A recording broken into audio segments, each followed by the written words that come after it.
at how to handle objections. A couple of key points on this.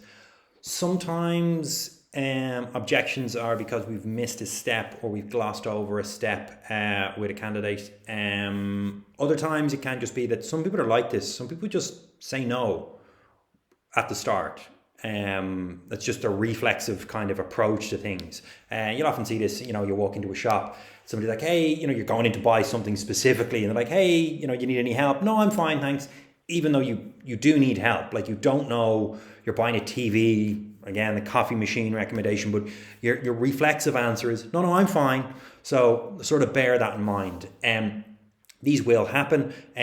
Often the mark of somebody who's really, really good at this is somebody who's or their closing rate is a lot higher than most is their ability to go through this process. It's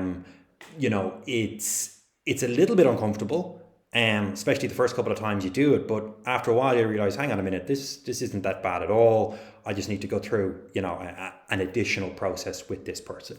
So the first thing you want to do when you're handling an objection is to acknowledge it and agree with them. Agree might not necessarily be the right term, but you're kind of like acknowledging it. Okay, I understand. Then what you're looking to do is confirm the true objection.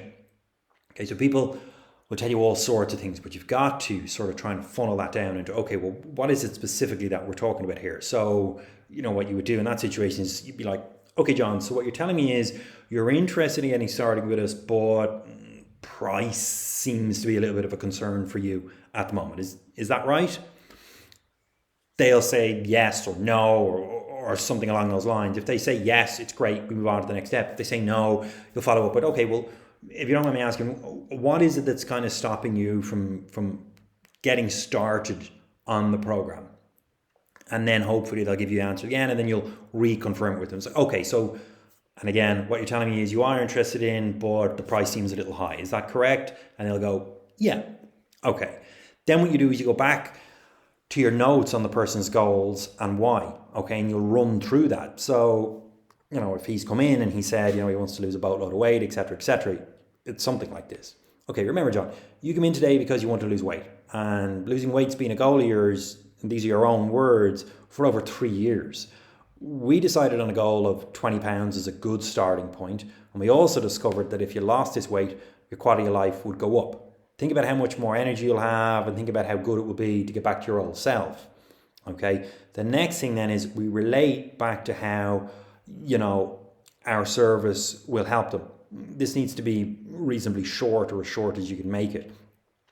We also determined that our expertise in nutrition and personal training will help you break through those plateaus you've struggled with in the past. And we estimate that we could get you there by the 23rd of September. Okay, so you're giving them that date, which is in the kind of intro process. Okay, then what you do is you reclose. You can arrive at a new option that makes sense and close again. So it's, okay, great. So with your goals in mind, why don't we take a look at these options? Okay, and then which of these new options fits you best? And this is where you kind of go back a page on the pricing binder to a program lower than that. Again, we're always very honest with somebody. This may not necessarily be a perfect fit for you, but it's still a really, really good option. It's very important when you do this that it's not like, oh, well, you're not going to buy that one. Well, you can have this one. It's not very good, but it's fine. And you'll see people doing this when they're selling stuff. So it's important. You're like, this is still a really good option for you. It's a great place for you to get started. An interesting point in this, I've had this happen a number of times over the years where you go through this process with someone, you reassure them, you ask them what is, and can sometimes be a pointed question, around getting clear on what it is they're objecting to. And then you make the recommendation and they actually buy the package above that. So they hear you out and they're like, oh, okay, yeah, fair enough. Do you know what? Actually, I think I will. I'll go for that one.